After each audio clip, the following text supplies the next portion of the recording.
নমস্কার, আমি অর্ণব। আজ আপনাদেরকে যে গল্পটা শোনাবো সেই গল্পে না একটা মজার ব্যাপার আছে। বিষয়টা হচ্ছে, আমরা যখন বই থেকে গল্পটা পড়ি কয়েকটা পাতা মিসিং পেয়েছিলাম। এরপর আমরা পিডিএফ জোগাড় করি, সেখানেও না সে একই ব্যাপার। এরপর আমাদের সেই কটা পাতা নিজেদের রিকনস্ট্রাক্ট করতে হয়। আমার বলা প্রতিটা গল্পে আপনারা যার লেখা ইন্ট্রো আউট্রো শোনেন তিনিই করেন। এবার আমরা আপনাদের একটা টাস্ক দিচ্ছি। গল্প শুনে বলুন তো কত থেকে কত মিনিট অবধি রিকনস্ট্রাক্ট করা হয়েছে। আর হ্যাঁ, কারোর কাছে এই সম্পূর্ণ গল্পওয়ালা বইটা থাকলে আমাদেরকে একটু জানাবেন প্লিজ, আমরা খুব ইন্টারেস্টেড। আসুন তবে শুরু করা যাক আমাদের আজকের নিবেদন, অমলা দেবীর লেখা গল্প মনোরমা।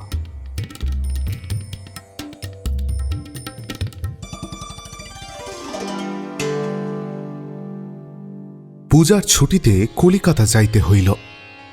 অনেকদিন মফস্বলবাসের পর কলিকাতা যাইতে হলে মনের অবস্থা যে কিরূপ হয় তাহা ভুক্তভোগী মাত্রেই জানেন।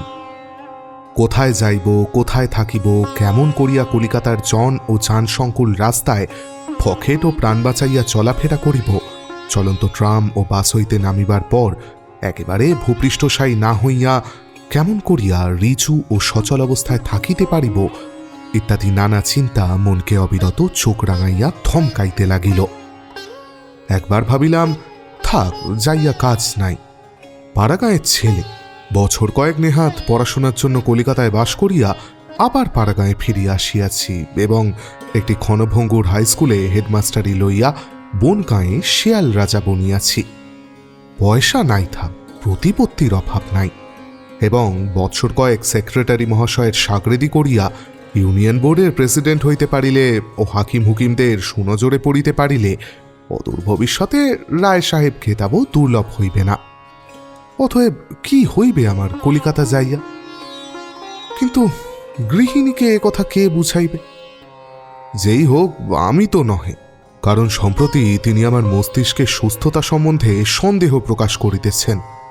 কে যে তাহাকে আমার বিরুদ্ধে উত্তেজিত করিতেছে তাহা আমি জানি না, অথচ বলিবার উপায় নাই। তবে আপনাদিগকে বলিতে পারি, সে আর কেহ নহে, আমার শ্যালক শ্রীমান নন্দদুলাল। সম্প্রতি বিএ পাশ করিয়া সে আমার বাড়িতে থাকিয়া আমারই স্কুলে সহকারী প্রধান শিক্ষকের কাজ করিতেছে। দিন কয়েক আগে দৈনিক বসুমতী পত্রিকায় কলিকাতার কোন স্কুলে হেডমাস্টার চাই এই মর্মে একটি বিজ্ঞাপন বাহির হইয়াছিল। নন্দদুলাল তাহার দিদিকে সেই বিজ্ঞাপন দেখাইয়া এই কথা বুঝাইয়াছে যে আমার মতো বিদ্যাবুদ্ধি সম্পন্ন লোক একটু চেষ্টা করিলেই ওই চাকুরি পাইতে পারে। বলাই বাহুল্য, নন্দদুলালের বক্তব্য তাহার দিদির বুঝিতে বিলম্ব হয় নাই, এবং সেই দিন হইতে অবিশ্রান্ত তাগিদ ও তর্জন দ্বারা গৃহে এমনই দুর্যোগের সৃষ্টি করিয়াছে যে কলিকাতা যাওয়া ছাড়া গত্যন্তর দেখিতেছি না। অবশ্য খবরের কাগজ মারফত প্রমাণ করিবার চেষ্টা করিয়াছি যে কলিকাতায় সম্প্রতি গুন্ডাদের উপদ্রব বাড়িয়াছে। কোন প্রকারে কবলস্থ করিতে পারিলে মহাত্মা গান্ধী বানাইয়া ছাড়িয়া দিবে। গৃহিণী শুধু অপক্কার হাসি হাসিয়া কহিয়াছেন যে তাহার মাস্তুত ভাইয়ের ভাইরা ভাই অজপাড়াগাঁয়ের লোক হইয়াও একদল স্ত্রীলোককে কলিকাতায় গঙ্গা স্নান করাইয়া লইয়া আসিয়াছে, কাহারও কানাকড়িটি পর্যন্ত খোয়া যায় নাই। এবার প্রত্যক্ষ প্রমাণকে স্বীকার করিয়া লইয়া চুপ করিয়াই রহিলাম। গৃহিণী একটু নীরবে থাকিয়া মুচকি হাসিয়া কহিলেন, খুনটার উপদ্রব নয়, ছুরি মেয়েগুলোর উপদ্রব পেরেছে। খোয়া যাও তো তাদের হাতেই যাবে। চাঙ্গা হইয়া কহিলাম, যাবই তো, নিশ্চয়ই যাব। গৃহিণী রক্তচক্ষু হইয়া কহিলেন, গেলেই হলো, অমর দাদাকে দিয়ে কান ধরে হিড় করে টানিয়ে আনব। অমর দাদা গৃহিণীর দুঃসম্পর্কের আত্মীয়, কলিকাতার কোন সওদাগরি অফিসের কেরানি। যাই হোক, শুভদিন দেখিয়া কলিকাতা যাত্রা করিলাম। যাত্রার প্রাক্কালে গৃহিণী টান হাতে লাল রেশমের সুতো দিয়া একটি কবচ বাঁধিয়া দিলেন। জিজ্ঞাসা করিতেই কহিলেন, এটা সাবিত্রী কবচ, দুলাল নিজের পয়সা খরচ করে তোমার জন্য আনিয়েছে। এমন ভাই কখনো দেখেছ? ঘাড় নাড়িয়া জানাইলাম, না, দেখি নাই, কিন্তু মনে মনে তাহার মুণ্ডপাত করিলাম। গৃহিণী কহিলেন, অমর দাদার বাড়িতেই উঠো, অমন গণ্যমান্য লোক, কলকাতার সকলেই ওকে চেনেন, যাকে জিজ্ঞেস করবে সেই তোমাকে ওর বাড়ি পৌঁছে দেবে। তথাস্তু বলিয়া যাত্রা করিলাম।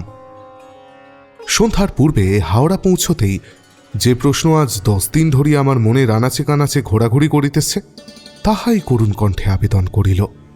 কোথায় যাইব? স্ত্রী তাহার গণ্যমান্য অমর দাদার কাছে যাইতে বলিয়াছেন, কিন্তু এই জনমহাসাগরে অমর দাদারূপ জলবিন্দুটিকে কোথায় খুঁজিয়া পাইব? হঠাৎ ছাত্রজীবনের কলিকাতাবাসী এক বন্ধুর কথা মনে পড়িল। ঠনঠনিয়া কালীবাড়ির কাছে তাদের বাড়ি ছিল। এই 10 বৎসরের মধ্যে যদি সে দেহ বা বাড়ি বদল করিয়া না থাকে, তাহলে সেখানে গেলে অন্তত এক রাত্রির জন্য আশ্রয় মিলিতে পারে। অতএব কলেজ স্ট্রিটের মোড়ে ট্রাম হইতে নামিয়া পড়িয়া ঠনঠনিয়ার দিকে অগ্রসর হইলাম। কলিকাতার রাস্তায় সান্ধ্য ভিড় কাটাইয়া চলা প্লীহাগ্রস্ত পল্লীবাসীগণের পক্ষে সহজ কাজ নহে। অতি কষ্টে পাশ কাটাইয়া চলিতে লাগিলাম।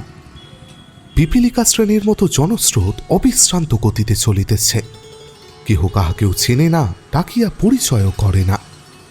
এতগুলি করিয়া মানুষ প্রতি সেকেন্ডে চোখের সামনে দিয়া পার হইয়া যাইতেছে, অথচ ইহাদের কাহারুর কাছে এক বিন্দু সাহায্য পাওয়া যাইবে বলিয়া আমি ভরসা করিতে পারিলাম না। এক হাতে সুটকেস আর এক হাতে বিছানার বান্ডিল বহিতে বহিতে হাত দুইটা ভরিয়া আসিয়াছিল। হাত বদলাইবার জন্য একটু দাঁড়াইতেই বামপার্শ্বে কাহার গুঁতা খাইয়া উফ বলিয়া পিছন ফিরিয়া তাকাইয়া দেখিলাম একছোড়া তরুণী ভরা নদীতে পালতোলা নৌকার মতো রূপের তরঙ্গ তুলিয়া তরতর করিয়া চলিয়া গেল।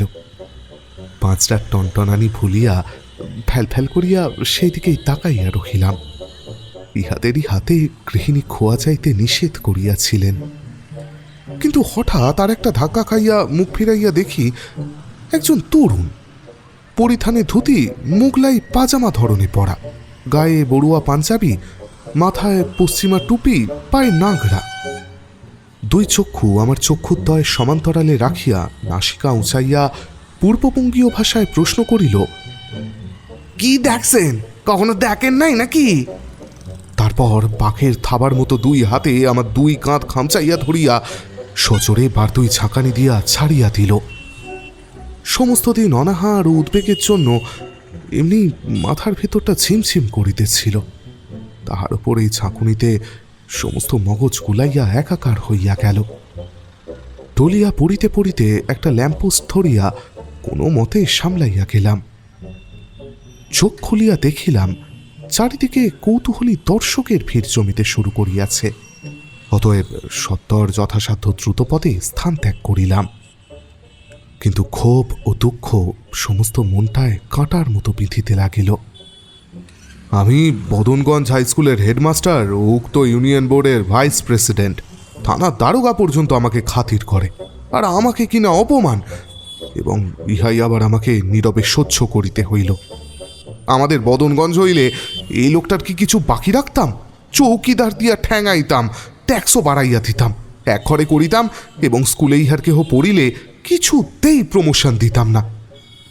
কিন্তু এত লোক থাকিতে উহারি বা এত রাগ কিসের? গুতা খাইয়া ফিরিয়া তাকানো এমন কিছু দোষের তো নহে, সে যাহারি দিকে হোক। হঠাৎ জ্ঞান চক্ষু মিলিত হইল। কারণটা জলের মতো বুঝিতে পারিলাম, কিন্তু কলিকাতা তো তাহা হইলে রীতিমতো হান্টিং গ্রাউন্ড হইয়া দাঁড়াইয়াছে দেখিতেছি। শিকার ও শিকারীদের উপদ্রবে নিরীহ ভদ্রলোকের রাস্তা চলিবার উপায় নাই। কালী মন্দিরের সামনে আসিয়া হাজির হইলাম। চত্বরে ভক্তিমান ও মতিদের ভিড়। 10 বছর আগে যেমনটা দেখিয়াছি আজও ঠিক তেমনি। একটু ফাঁকা জায়গা দেখিয়া সুটকেস ও বিছানা নামাইয়া ষষ্ঠাঙ্গে মাকে প্রণাম করিলাম। তারপর উঠিয়া দাঁড়াইয়া মায়ের দিকে তাকাইয়া যুক্ত হস্তে নিবেদন করিলাম, মা, চিনিতে পারিতেছ কি? আমি তোমার পুরাতন ভক্ত। কলিকাতায় থাকিতে এ রাস্তা দিয়া যাতায়াত করিবার সময় কোনোদিনই তোমার পাওনা প্রণামে ফাঁকি দিই নাই, বরং পরীক্ষার সময় ডবল দিয়াছি, উপরন্তু মানতও করিয়াছি। অবশ্য কিছুই এখনো দিতে পারি নাই। চাকুরি যদি হয়তো সুদে আসলে সব শোধ করিয়া দিব। কিছু মনে না করিয়া এই অভাজনকে দয়া করো মা, যেন বন্ধুর সহিত দেখা হয় এবং সে যেন আমায় চিনিতে পারে। ও ও আরও একটা কাজ মা, ওই যে পাষণ্ডটা আমাকে বিনা দোষে অপমান করিল, উহাকেও শাস্তি দাও। কলিকাতায় তো বাস, ট্রাম, মোটর, গুন্ডা, ইলেকট্রিকের তার, কলার খোসা কিছুরই অভাব নেই মা, যে কোনো একটা উপায় হোক। হঠাৎ যেন অন্তরিক্ষ হইতে দৈববাণী হইল, দাদা বাবু না? চমকিয়া চাহিয়া দেখিলাম রতন। মাথায় ঢেউ খেলানো বাবরি চুল, কানের পাতা পর্যন্ত জুলফি, নাকের নিচে প্রজাপতি মার্কা গোঁপ, গায়ে হাতকাটা হাফ শার্ট, পায়ে কাবুলি স্যান্ডেল। রতন আমাদের গাঁয়ের ছেলে, জাতিতে কায়স্থ। মাইনর পাশ করিয়া গ্রামের পোস্ট অফিসে পোস্টমাস্টারের চাকুরিতে ঢুকিয়াছিল। এমন সময় কৈবর্তদের মনোরমা ভরা যৌবনে বিধবা হইয়া পিতৃগৃহে ফিরিয়া আসিল। মনোরমার স্বামীর পোস্ট অফিসে শখানেক টাকা জমা ছিল। সেই সম্পর্কে তদবির করিতে করিতে রতন যে কখন মনোরমার মনোহরণ করিয়া লইল তাহা কেহই জানিতে পারিল না, এবং যেদিন টাকা বাহির হইল সেই রাত্রেই মনোরমাকে লইয়া রতন যে কোথায় উধাও হইল তাহাও কেহ জানিতে পারিল না। গ্রামের যুবকবৃন্দ সকলেই রতনের ওপর ক্রুদ্ধ হইয়া উঠিল। না না, তাহা ঠিক নৈতিক অধঃপতনের জন্য নহে, পতনের এমন সুবর্ণ সুযোগ থাকিতে নিজেরা খাড়া দাঁড়াইয়া রহিল বলিয়া। আমারও ক্রোধ হইয়াছিল, তবে অন্য কারণে। বিধবা সম্পর্কীয় অঘটন পল্লীগ্রামে এমন কিছু অসম্ভব ব্যাপার নহে। গৃহের পার্শ্বে আস্তাকুড়ের মতো ইহাকে সহ্য করিয়া লওয়া আমাদের সনাতন অভ্যাস। মধ্যে মধ্যে অবশ্য পরিষ্কারের চেষ্টা হয়, ফলে স্কুলের ও বারোয়ারির জন্য মোটা চাঁদা আদায় হয়, আবার আবর্জনা জমিতে থাকে। তবে রতন দেশ ছাড়িয়া পলাইল কেন? তাহা না করিয়া হতভাগা যদি গ্রামেই থাকিয়া যাইত, তাহা হইলে মনোরমার স্বামী সিঞ্চিত অর্থে আমরাও কিছু ভাগ বসাইতে পারিতাম। যাই হোক, আজ রতনকে দেখিয়া অত্যন্ত পুলকিত হইলাম। ইচ্ছা হইল জাপটাইয়া ধরিয়া উহাকে আলিঙ্গন করি, কিন্তু আত্মসংবরণ করিয়া চরণে প্রণত রতনের তৈলচিক্কণ তরঙ্গায়িত চুলের ওপর হাত দিয়া শুধু আশীর্বাদ করিলাম। উঠিয়া দাঁড়াইয়া মাথায় হাত বুলাইয়া চুল ঠিক করিতে করিতে রতন কহিল, কখন এলেন? কহিলাম, এই তো আসছি হে, আমার এক বন্ধু এই পাড়াতেই থাকে, তারই ওখানে উঠব ভাবছি। তুমি তো অনেকদিন এখানে আছো, চলো না একটু সঙ্গে। আমি থাকিতে বন্ধুর বাড়িতে উঠবার দরকার কি? হ্যাঁ, আমার ওখানেই চলুন না। মাথা চুলকাইয়া কহিলাম, তোমার বাসা? ডান হাত বাড়াইয়া রতন কহিল, আরে এই তো কাছেই বলিয়া আমার সুটকেস ও বিছানার বান্ডিল তুলিয়া লইয়া কহিল, চলুন। ইতস্তত না করিয়া রতনের অনুগামী হইলাম। যাইতে যাইতে প্রশ্ন করিলাম, তা বাসায় কি একা থাকো রতন? রতন বিস্মিত কণ্ঠে কহিল, একলা কেন থাকবো, আমার স্ত্রী থাকে। কহিলাম, স্ত্রী? স্ত্রী মানে? আরে মনোরমা, ওকে আমি বিয়ে করেছি কালীঘাটে, গান্ধী মতে। গান্ধী মত গান্ধর্ব মতের আধুনিক সংস্করণ। রতন মুরুব্বিয়ানা চালে বলিতে লাগিল, আজকাল তো বামুন, বদ্যি, কায়েত, কৈবর্ত কেউ বাদ নেই, সবার মধ্যেই এক চার এরকম বিয়ে হচ্ছে। সেদিনই তো এক সাত ছেলের সঙ্গে এক বদ্যির মেয়ের বিয়ে হলো, খুব ধুমধাম। শহরের গণ্যমান্য লোক, বড় বড় টিকিটওয়ালা বামুন পণ্ডিত নিমন্ত্রণ পেয়ে গেল, আমারও তো নেমন্তন্ন ছিল। কলিকাতার মতো শহরে সামাজিক ব্যাপারে নিমন্ত্রণ প্রাপ্তি যাত্রার ভাগ্যে ঘটে না। কৌতূহলী হইয়া প্রশ্ন করিলাম, তা ভাইয়ের কি করা হয়? রতন কহিল, আমি চক্রপাণী প্রেসের হেড কম্পোজিটর, খুব নামজাদা প্রেস। নরবর বটব্যালের নাম শুনেছেন? মস্ত বড় লিখিয়ে রবি ঠাকুরকে পর্যন্ত কানা করে দিয়েছে মশাই। ওর সব বই আমার প্রেস থেকেই ছাপা হয়। এখন একখানা খুব ভালো বই ছাপা চলছে, চমৎকার নাম, পীড়িত ও পয়জার। ম্যানেজার বাবু বলছিলেন এই বইখানি বেরোলে নটবরবাবু নোবেল প্রাইজ পাবে। ও, আপনি তো আমার বাড়ি যাচ্ছেন, বাড়িতে কফরমা পড়ে আছে, পড়ে দেখবেন এখন। এগুলি সেগুলি ঘুরাইয়া রতন আমাকে যেখানে আনিয়া হাজির করিল সেখানে আর পা বাড়াইতে সাহস হইল না। সুরঙ্গের মতো সরু অন্ধকার গলি, দুই পাশে সারি সারি খোলার ঘর, গলির মুখেই আবর্জনা স্তূপ, সৌরভে দিক বিদিক আমোদিত করিতেছে। একটা ঘৃতভর্জিত কুকুর ছাড়া কাছে বা দূরে আর কোনো প্রাণীর চিহ্ন মাত্র নাই। রতন কুণ্ডার তলে ফিরে নাই তো? সভয়ে প্রশ্ন করিলাম, আর কত দূর হে? এই যে এই গলিতে বলিয়া রতন ঠুকিয়া পড়িল। সুটকেস ও বিছানার বান্ডিল লইয়া রতন যদি অন্তর্ধান করে তো দুর্গতির সীমা থাকিবে না। প্রাণের আশা ছাড়িয়া দিয়া আমি রতনেরই পশ্চাৎথাপন করিলাম। ঘন ভিজা অন্ধকারে হাতড়াইয়া হাতড়াইয়া চলিতে লাগিলাম। হঠাৎ কি একটা ঠান্ডা নরম সরাত করিয়া পায়ের উপর দিয়া পার হইয়া চাইতেই আঁতকাইয়া উঠিয়া হাঁকিলাম, রতন! হাত তো সাগে হইতে রতন কহিল, আরে এই যে আসুন আসুন। হ্যাঁ, এখানে সাপ টাপ নেই তো? একটা ঠান্ডা নরম। পাগল নাকি আপনি?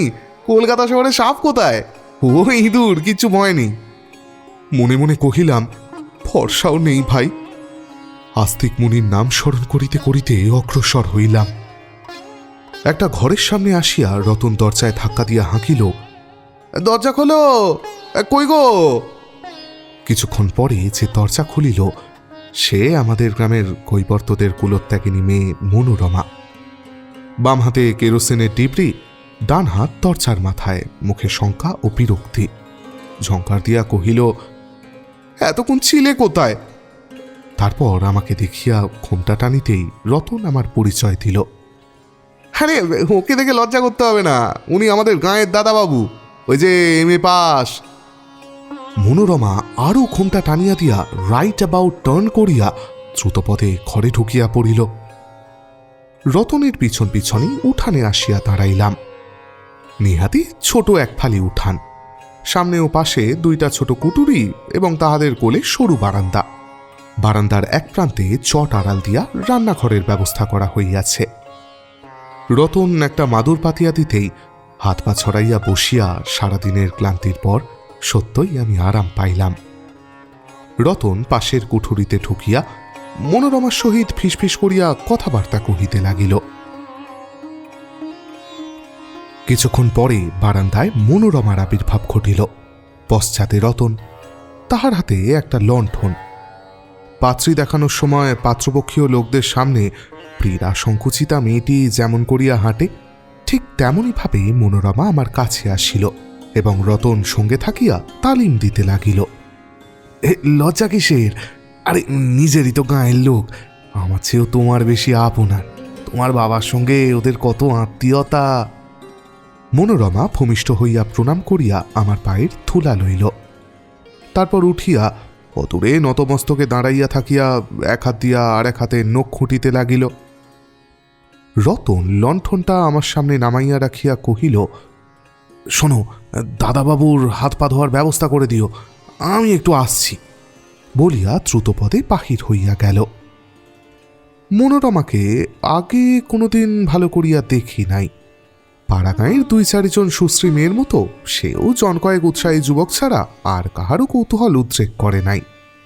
কিন্তু যেদিন সে রতনের ঘাড়ে চড়িয়া পল্লী সমাজের দেওয়াল টপকাইয়া বাহির হইয়া আসিল, সেই দিন হইতে পলায়িত মৎস্যের বৃহত্তের মতো তাহার রূপ ও সৌন্দর্যের আতিশয্যের গল্প পল্লীর আসর সরগরম করিয়া তুলিল।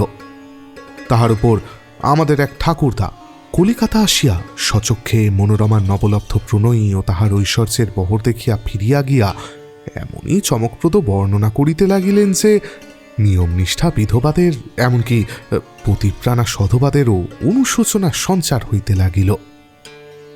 আজ এই খোলার ঘরে দাঁত বাহির করা বারান্দায় ছেঁড়া মাদুরে বসিয়া লণ্ঠনের আলোকে মনোরমাকে একান্তে দেখিয়া ভাবিলাম, না, ঠাকুরদা সবটাই মিথ্যা বলেন নাই। মনোরমা প্রণয়ী ও ঐশ্বর্য সংগ্রহ করিতে পারে নাই বটে, কিন্তু সে রূপসী। কলিকাতায় ট্রামে বাসে এবং আজকাল ফুটপাথে, সভা ও সমিতিতে, থিয়েটারে ও বায়োস্কোপে, নৃত্যগীতের আসরে ও মেয়ে স্কুল গাড়িতে, মন্দিরে ও গির্জায় যাহাদের দেখিয়া চতুঃপার্শ্বস্থ দর্শকবৃন্দের চক্ষু হইতে লালসা ও জিহবা হইতে লালা ঝরিতে থাকে, মনোরমা অনায়াসে তাহাদের তলে ফিরিয়া যাইতে পারে। আত্মীয় সমাজের মায়া কাটাইয়া তুচ্ছ একটা কৈবর্তের মেয়ে হাতে ধরা দিয়েছে বলিয়া রতনের ওপর আমার এতদিন ঘৃণা সীমা ছিল না। কিন্তু আজ মনোরমাকে দেখিয়া মনে হইল সে যদি হৃদয় শিকারের জন্য ছিপ না ফেলিয়া জাল ফেলিত, তাহা হইলে একটি রতন কেন, ঝাঁক শুদ্ধ রতনের দলকে টানিয়া ডাঙায় তুলিতে পারিত। এমনকি 2-4টা বড় বড় রুই কাতলাও বাদ পড়িত না। দৃষ্টান্তস্বরূপ আমার কথাটাই বলিতেছি আর কি। আজ 10 বছর ধরিয়া স্কুল মাস্টারি ও সমাজে পান্ডাগিরি করিতেছি। এই সমাজদ্রোহী মেয়েটিকে দেখিয়া আমার হৃদয়ে যদি পত্রের মতো কঠোর ও খড়গের মতো তীক্ষ্ণ হইয়া উঠিত এবং জিহবা যদি চোখা চোখা নৈতিক বাক্য সরহানিয়া পাপিষ্ঠাকে সরস্বচ্ছায় লুণ্ঠিত করিতে পারিত, তাহা হইলেই আমার পদমর্যাদা রক্ষা পাইত। কিন্তু মনোরমার রূপ ও যৌবনের আতপ্ত পরিমণ্ডলের মধ্যে আসিয়া আমার জমাট মাথার শীতল হৃদয়ও থসথসে হইয়া উঠিল এবং দৃষ্টি মনোরমার প্রতি একাগ্র ও জিহ্বা বাক্যহীন হইয়া রহিল। মনোরমা লজ্জাকুণ্ঠিত স্বরে জিজ্ঞাসা করিল, বৌদিদি ভালো আছেন? পথরেখাহীন নির্জন সমুদ্র সৈকতে কপালকুণ্ডলার মতো মনোরমা যদি প্রশ্ন করিত, পথিক তুমি কি পথ হারাইয়াছ? আশ্চর্য হইতাম না, কারণ কয়েক মুহূর্তের জন্য আমার মন সরকারি বাঁধা রাস্তা ছাড়িয়া কুপথে বিপথে ঘুরিয়া মরিতেছিল। মনোরমার প্রশ্ন যেন তাহার কান ধরিয়া ঠিক রাস্তায় দাঁড় করাইয়া দিল।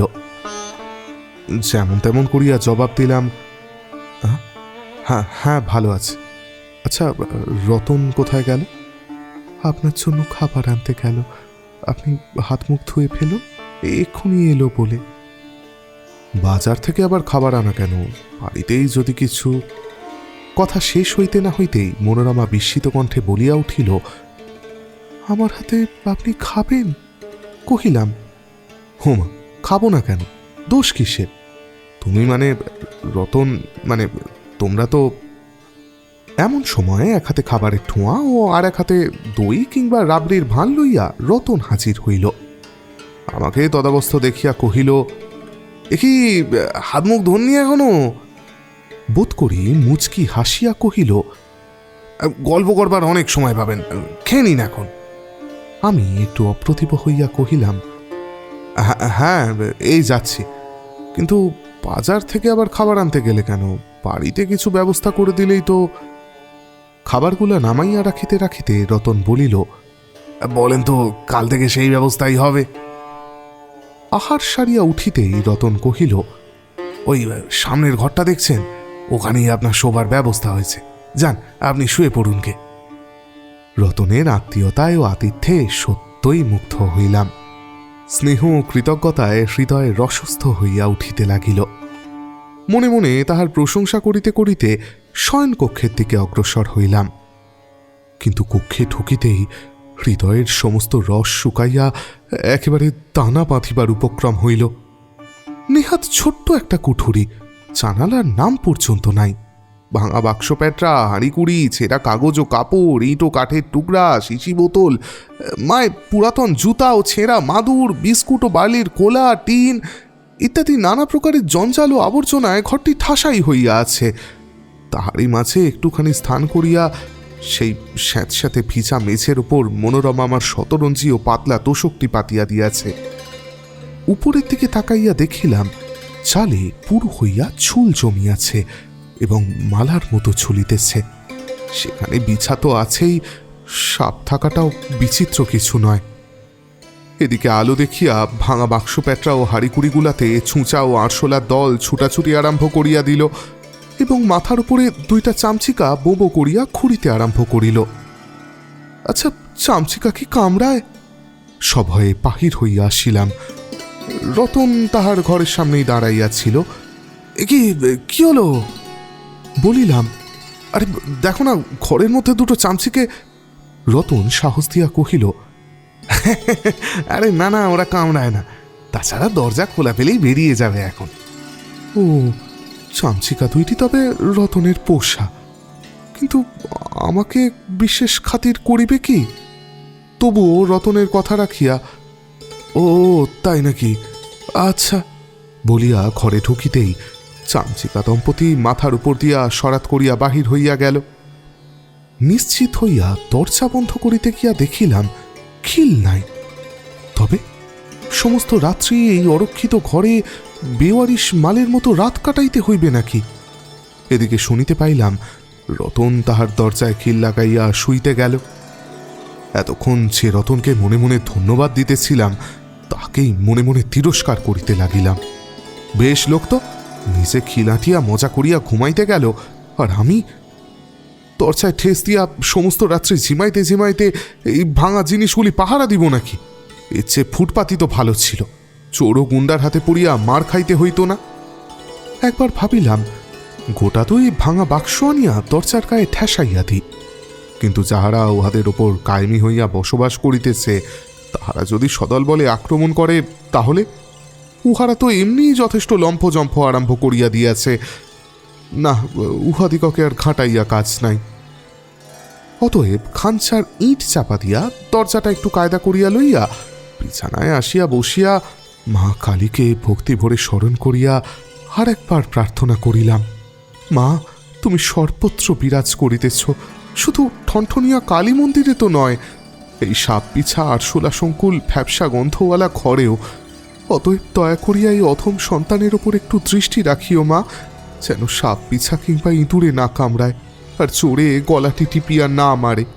নিউমোনিয়া তো নিশ্চয়ই হইবে মা, তবে সেটাকে নির্বিঘ্নে বাড়ি পৌঁছানো পর্যন্ত আটকাইয়া রাখিও। প্রার্থনান্তে জামাটি খুলিয়া বিছানার পাশে ও পকেটস্থ মানিব্যাগটি বালিশের নিচে রাখিলাম। সুটকেসটি রতন নিজের হেফাজতে রাখিয়াছে। তারপর লণ্ঠনটির পলিতা যতদূর সম্ভব উস্কাইয়া দিয়া শুইয়া পড়িলাম। নতুন জায়গায় এমনি সহজে ঘুম আসিতে চাহে না, তাহার ওপর ছুঁচা ও আরশোলার গন্ধে নাক জ্বলিয়া উঠিতে লাগিল। বাক্সপ্যাটরা ও হাঁড়িকুড়িগুলির ভিতর হইতে নানা রকমের শব্দ কানে আসিতে লাগিল, এবং রুমমেটদের আপ্যায়নের আশঙ্কায় চোখ দুইটা মাঝে মাঝে সমস্ত মেঝেটির ওপর সন্ত্রস্ত দৃষ্টিক্ষেপ করিতে লাগিল। কাজেই ঘুমের আশা ছাড়িয়া দিয়া ডান হাত দিয়া চোখ দুইটা জোর করে চাপিয়া রাখিয়া পড়িয়া রহিলাম। বাতি নিবাইলেই আরশোলার দল যেমন ভিড় করে, তেমনি চোখ মুদিতেই নানা রকমের চিন্তা মনের মধ্যে ভিড় জমাইতে লাগিল।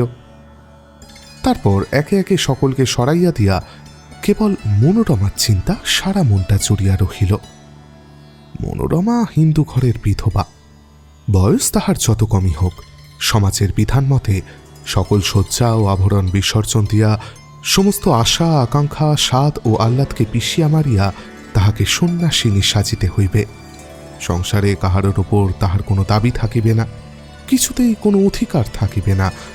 আত্মীয় স্বজনের গৃহে আদর্শ দাসী হওয়াই তাহার একমাত্র সাধনা হইবে।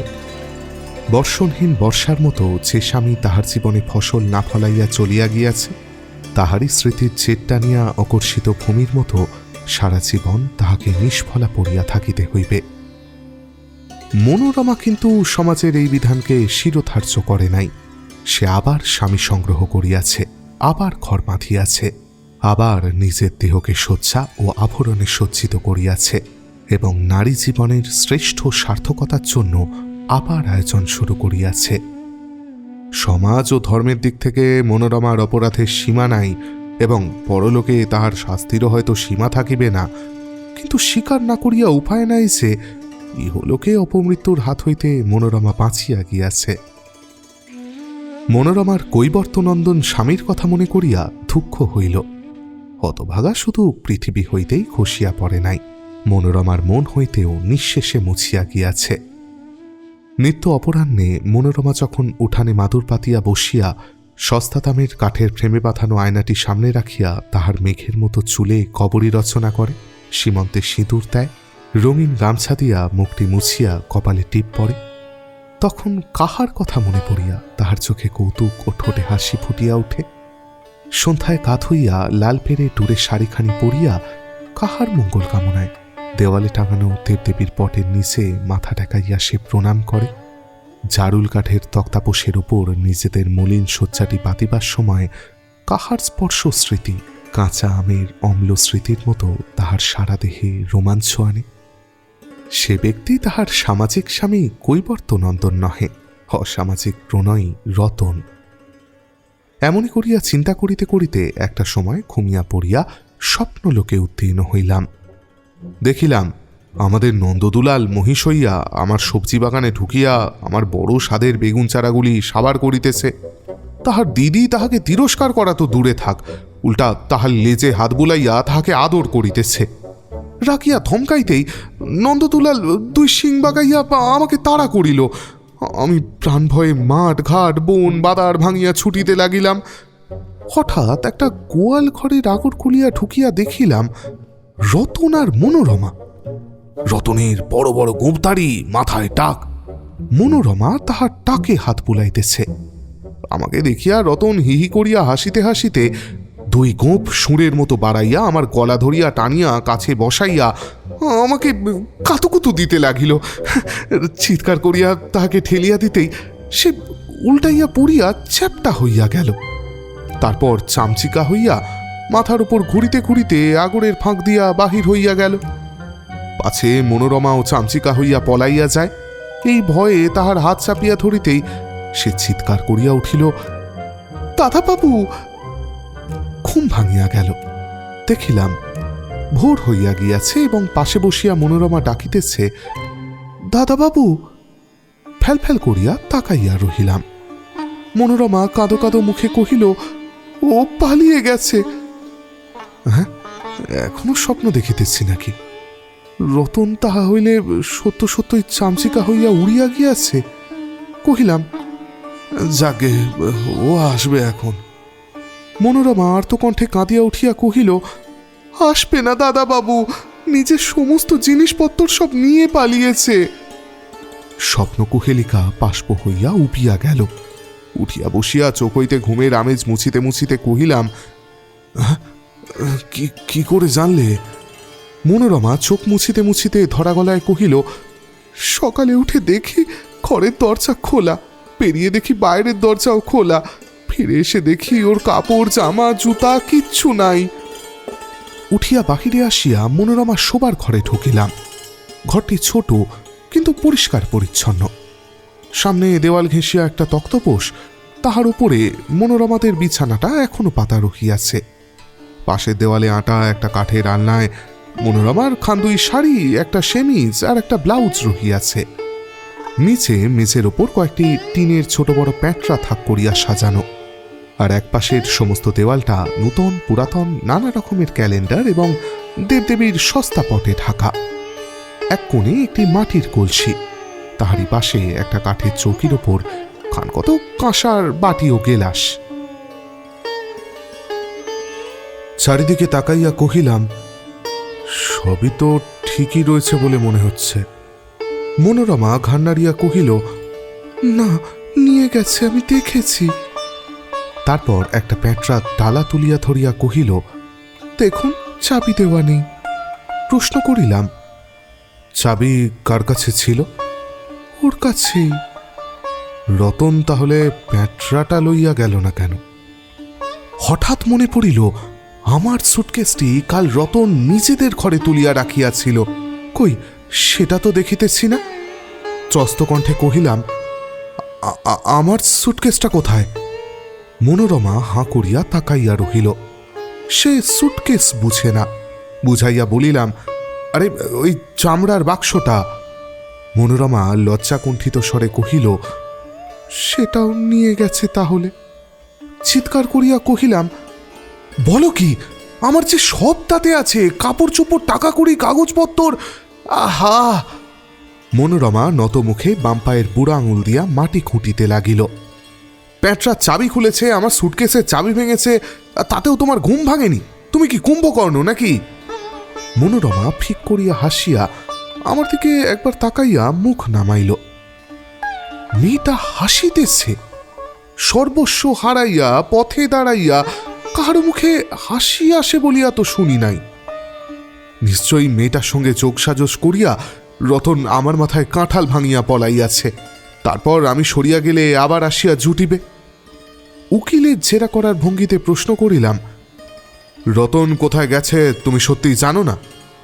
মনোরমা খান নাড়িল। কোথায় প্রেসে চাকরি করে বলেছিল যে? না না, পেরেস না, ছাপাখানায়। ধমকাইয়া কহিলাম, আরে হ্যাঁ হ্যাঁ, সেই একই, সেখানে যায়নি তো? মনোরমা কহিল, সেখানে চাকরি তো অনেক দিন গেছে।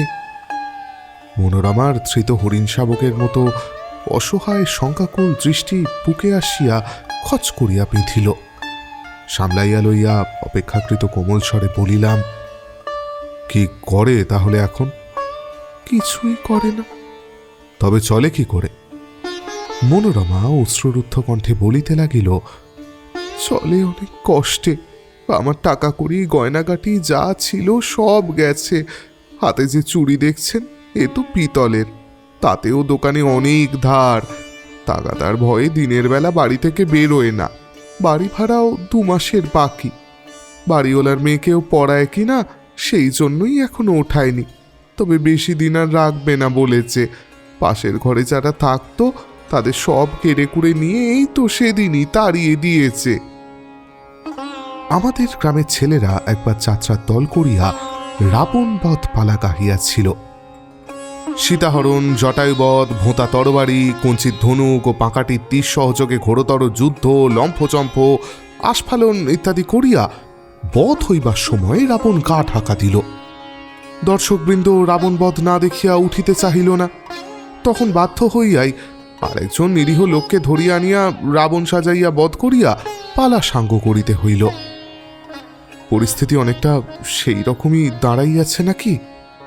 রতন মনোরমাকে ঘরের বাহির করিয়া আনিয়াছে। তাহার টাকা করি গয়নাগাটি ঘুচাইয়া স্ফূর্তি করিয়াছে, দোকানে দেনা করিয়াছে, বাড়ি ভাড়া বাকি ফেলিয়াছে। তারপর সমস্ত কর্মফল আমার ঘাড়ে চাপাইয়া আমাকে নিঃসম্বল করিয়া সরিয়া পড়িয়াছে। এই বোঝা যে কবে এবং কেমন করিয়া ঘাড় হইতে নামাইতে পারিব তাহা ভাবিয়া আমার বুকের ভিতরটা কাঠ হইয়া উঠিল। শুষ্ক কণ্ঠে প্রশ্ন করিলাম, আচ্ছা, রতন কি কোথাও যাওয়ার কথা বলেছিল? মনোরমা কহিল, এখান থেকে চলে যেতে হবে কদিনই বলছিল। তবে আমাকে যে এমন করে ফেলে দিয়ে পালাবে। মনোরমা কথা শেষ না করিয়াই চক্ষে অঞ্চল দিল। জিজ্ঞাসা করিলাম, রতন কিছু লিখে টিখে রেখে গেছে কি? কি করে জানব? তবে কাল অনেক রাত্রির পর্যন্ত একখানা বই পড়ছিল। বইটা কোথায়? কোথায় বালিশের নিচে আছে বলিয়া বিছানার কাছে গিয়া মনোরমা বালিশের নিচ হইতে 8খানা বই বাহির করিল। বইটি হাতে লইয়া দেখিলাম একসঙ্গে সেলাই করা পিরিত ও পয়জারের কয়েকটি ফর্মা। এই বইটির লেখকই নাকি নোবেল প্রাইজের ভাবি হকদার। বইটা খুলিতেই কবিরাজি ঔষধের মোড়কের মতো একটি মোড়ক টুপ করিয়া মাটিতে পড়িল। এই যে দাদাবাবু, দেখুন চিঠি লিখে রেখে গেছে বলিয়া মনোরমা মোড়কটি খুলিয়া আমার হাতে দিল। অনেক ভাঁজ খোলার পর মোড়কটি একটি ফুলস্কেপ কাগজে আকার ধারণ করিল। দেখিলাম তাহাতে পেন্সিল দিয়া রতন বিদায় বাণী লিখিয়া গিয়াছে। দাদাবাবু, বিদায়। দেশ ছাড়িয়া চলিলাম, কিন্তু যাবার আগে আপনাকে গনিয়া গনিয়া 100 বার প্রণাম করিতেছি। আপনি আমাকে বাঁচাইয়াছেন। বাজারে বিস্তর দেনা জানেন তো। দোকানদার কাল বাড়ি চড়াও করিয়া মারধর করিবে বলিয়া শাঁসাইয়াছে। বাড়িওয়ালার বাড়ি ভাড়া দিতে পারি নাই, তার বদলে সে মনোরমার উপর ভাগ বসাইতে চায়। অতএব এইসব ছাড়িয়া সংসার ত্যাগ করিবার জন্য অনেকদিন ধরেই ছটফট করিতেছিলাম। আপনি আসিয়া সুবিধাই করিয়া দিয়াছেন। হিমালয় হইতে পরমহংস হইয়া আবার যখন দেশে ফিরিব এবং গুরুগিরির ফলাও ব্যবসা ফাঁদিব, তখন আপনার কথা আমার মনে থাকিবে। হ্যাঁ, আমার ইচ্ছা ও অনুরোধ বাড়িওয়ালার দেনা মিটাইয়া মনোরমাকে আপনার কাছেই রাখিবেন। মনোরমা বড় ভালো মেয়ে, সে খুব ভালোবাসিতে, সেবা করিতে আর তোফা রান্না করিতে পারে। হয়তো আমার জন্য দিন কয়েক একটু খুঁতখুঁত করবে, কিন্তু তারপরেই এমনইভাবে জড়াইয়া ধরিবে যে টানিয়া ছাড়াইয়া দিতে পারিবেন না। অবশ্য মনোরমার মতো সুন্দরী ও যুবতী মেয়ের হাত হইতে ছাড়া পাইতে কাহারই বা ইচ্ছে করে বলুন? এমনকি আমারও করেনি জানেন তো। নেহাত অবস্থা গতিকেই, এবং আমার বিশ্বাস আপনারও ইচ্ছে হইবে না। কারণ কাল রাত্রে খাওয়া দাওয়া পর্যন্ত ভুলিয়া যেরূপভাবে মনোরমার দিকে তাকাইয়া বসিয়াছিলেন, ওহ, তাতেই বুঝিয়াছি মনোরমাকে আপনার ভালো লাগিয়াছে। সেই জন্যই তো বাড়িওয়ালার বদলে আপনার হাতেই মনোরমাকে রাখিয়া গেলাম। কিন্তু দাদাবাবু, মাস্টারি করিলে কি কাণ্ডজ্ঞান থাকিবারও জো নাই? মাত্র 30টি টাকা সঙ্গে লইয়া কলিকাতায় আসিয়াছেন। যদি কোনো বিপদ আপদ হইত তাহলে এই অজানা জায়গায় করতেন কি? যাই হোক, এই যৎ সামান্য লইয়াই আমাকে চলিতে হইল। পারি তো রাস্তায় আরো কিছু সংগ্রহ করিয়া লইব। কাপড় চোপড় অবশ্য আপনারও আমার মিলাইয়া, হ্যাঁ, হিমালয়ে পৌঁছানো তক চলিবে। এই সামান্য টাকার জন্য আপনি হয়তো মনে মনে রাগ করিবেন, কিন্তু একবার ভাবিয়া দেখুন তো, ইহার বদলে মনোরমার মতো অমূল্য সম্পদ আমি আপনাকে দিয়া গেলাম। আপনার যে কত লাভ হইল ক্রমে ক্রমে তাহা বুঝিতে পারিবেন। কলিকাতায় আপনার মতো লোকের চাকরির অভাব হইবে না। অতএব মনোরমাকে লইয়া নূতন করিয়া সংসার পাতিয়া ফুর্তিতেই দিন কাটাইতে পারিবেন। ও, বৌদিদির কথা ভাবিতেছেন না? আমাদের গ্রামে মনোরমার যা সুখ্যাতি, তার কথা শুনিলে বৌদিদি আর আপনার মুখদর্শন করিবেন না। বলেন তো, 3 পয়সা খরচ করিয়া আমি বৌদিদিকে খবর পাঠাইয়া দিই। আর একবার প্রণাম জানাইয়া এই চিঠি আমি শেষ করিতেছি। মনোরমার জন্য মনটা সত্যি একটু কেমন কেমন করিতেছে, কিন্তু উপায় নাই। সংসার আশ্রম আমার পক্ষে সংহার আশ্রম হইয়া দাঁড়াইয়াছে। অতএব মনোরমাকে আপনার হাতে সঁপিয়া দিয়া হিমালয়ের গুহাতে শীতে হিহি করিয়া তপস্যা করিবার জন্য আমি সংসার ছাড়িয়া চলিয়াই গেলাম। প্রণত, রতন। পুনশ্চ মনোরমাকে সান্ত্বনা দিবার জন্য আপনাকে অনুরোধ করা বাহুল্য, তবে তার শরীরের দিকে একটু লক্ষ্য রাখিবেন। সে না অন্তঃসত্ত্বা। প্রযুক্ত, রতন। চিঠিটা পড়িয়া মনের ভাব যাহা হইল তাহার রতন হাতের কাছে থাকিলে আমি হাতে কলমে দেখাইয়া দিতে পারিতাম। পাড়াগাঁয়ের ছেলে কলিকাতায় 2 দিন থাকিয়া এত বড় জুয়াচর হইয়া উঠিয়াছে, তাহার কে জানিত? কত ভক্তি, কত আগ্রহ! পায়ের উপর হুমড়ি খাইয়া 10 মিনিট ধরিয়া প্রণাম, আসিবা মাত্র লুচি মাংস ও রাবড়ির যাচাই ব্যবস্থা। কিন্তু মনে মনে সারাক্ষণ আমাকে বিপদে ফেলিবার চক্রান্ত। মাস্টারি করিলে কাণ্ডজ্ঞান থাকে না, খুব সত্যি কথা। অন্য কেহ হইলে কি রতনের ফাঁদে এত সহজে পা দিত? না ডাইনের হাতে পুত সমর্পণের মতো সর্বস্ব উহারাতে তুলিয়া দিয়া নিশ্চিন্তে ঘুমাইতে পারিত? কথামালা শ্রীকালের মতো আমাকে কূপে নামাইয়া আমার কাঁধে চড়িয়া রতন তো পলাইল, কিন্তু আমি কি করিয়া উদ্ধার পাইব? তাহার উপর এই মনোরমা, ইহারই বা কি ব্যবস্থা হইবে? একা হইলেও বা সঙ্গে করিয়া লইয়া যাইয়া ওর বাপের বাড়ির দরজায় নামাইয়া দিতাম, তারপর ওর ভাগ্যে যা আছে তাই হইত। কিন্তু ফ্যাসাদ করিয়া বসিয়া আছে যে, তাছাড়া টাকাই বা পাইব কোথায়? কয়েকটা সোনার বোতামও মানিব্যাগে শিকে 5 পয়সা বালিশের নিচে থাকিয়া রতনের কবল হইতে কোনো মতে রেহাই পাইয়াছে বটে, কিন্তু বাহির হইলেই দোকানদার বেটারা ছোঁ মারিয়া লইয়া যাইবে, তারপর বাড়িওয়ালা। মনোরমা এতক্ষণ ফাঁসির আসামির মতো আমার মুখের দিকে উৎকণ্ঠিত মুখে চাহিয়াছিল। প্রশ্ন করিল, কি লিখেছে দাদাবাবু? কবে আসবে? কহিলাম, রতন দেশ ছেড়ে পলাইয়াছে, আর আসিবে না। মনোরমা মিহিসুরে কাঁদিয়া কহিল, আমি কি করব তাহলে? তারপর সন্দিগ্ধ স্বরে কহিল, আমার কথা কিছু লেখেনি? সত্যি বলুন না দাদাবাবু, না হয় চিঠিটা দিন, আমি কাউকে দিয়ে পড়িয়ে আনি। কহিলাম, লিখেছে, কিন্তু তা শুনে তোমার কাজ নেই মনোরমা, তুমি মনে বড় দুঃখ পাবে। মনোরমা শুষ্ক কণ্ঠে কহিল, কেন? কহিলাম, তোমাকে আর সে চায় না, শখ মিটে গেছে তার। মনোরমা বিস্ময় আহত কণ্ঠে কহিল, সত্যি? কাল পর্যন্ত তো। বাধা দিয়া কহিলাম, হ্যাঁ, তোমাকে সে বিলিয়ে দিতে চায়। আর্ত কণ্ঠে মনোরমা কহিল, বিলিয়ে দিতে চায়? আমি কি খটি বাটি নাকি ছেঁড়া কাপড়? ছি! মনোরমা উবু হইয়া বসিয়া 2 হাঁটুর মধ্যে মুখ গুঁজিয়া রহিল। জিজ্ঞাসা করিলাম, রতন কি তোমাকে সত্যি সত্যি বিয়ে করেছে? মনোরমা ঘাড় নাড়িয়া জানাইল, না। তবে আর তোমার তার উপর দাবি কি? একদিন না একদিন তোমাকে সে ছেড়ে যেতই। মনোরমা মুখ তুলিয়া তীব্র দৃষ্টিতে আমার দিকে চাহিল, যেন আমিই অপরাধী। কহিল, ভগবান নেই, ধর্ম নেই। মনে মনে বলিলাম, ভগবান আছে কিনা জানি না, তবে ধর্ম আছেন। এবং তাহারই প্রেরণায় রতন আত্মগোপন করিয়াছে। মনোরমা বলিতে লাগিল, আমার সর্বস্ব ঘুচিয়ে আমাকে পথে বসিয়ে সে পালালো, কোনো শাস্তি তার হবে না? বলুন না আপনি। আমি আর কি বলিব, বলিবার আছেই বাকি। কতদিন ধরিয়া কত মনোরমা এই প্রশ্ন করিয়াছে, কোনোদিন জবাব পাইয়াছে কি? তবে এই পর্যন্ত বলিতে পারি, রতন যদি পুকুরের পাঁক পুকুরেই ধুইয়া ঘরে ফিরিয়া যায় তো কোনো দিক হইতেই কোনো আপত্তি হইবে না, কোনো প্রতিবাদ হইবে না। পিতামাতা ভ্রাতাভগ্নী স্নেহ তাহাকে সাদরে গ্রহণ করিবে, সমাজ সস্নেহ তিরস্কার করিয়াই তাহাকে নিষ্কৃতি দিবে, এবং কন্যাদায়গ্রস্ত পিতার দল তাহাকেই যথোচিত যৌতুক সহ কন্যাদান করিবার জন্য ছুলোছুলি করিবে। মনোরমা গভীর লজ্জায় মুখ রক্তবর্ণ করিয়া কহিল, আমার পেটে যে ছেলে আছে দাদাবাবু, তার উপায় কি হবে? বলিয়া আবার মুখ গুছিয়া বসিয়া রহিল।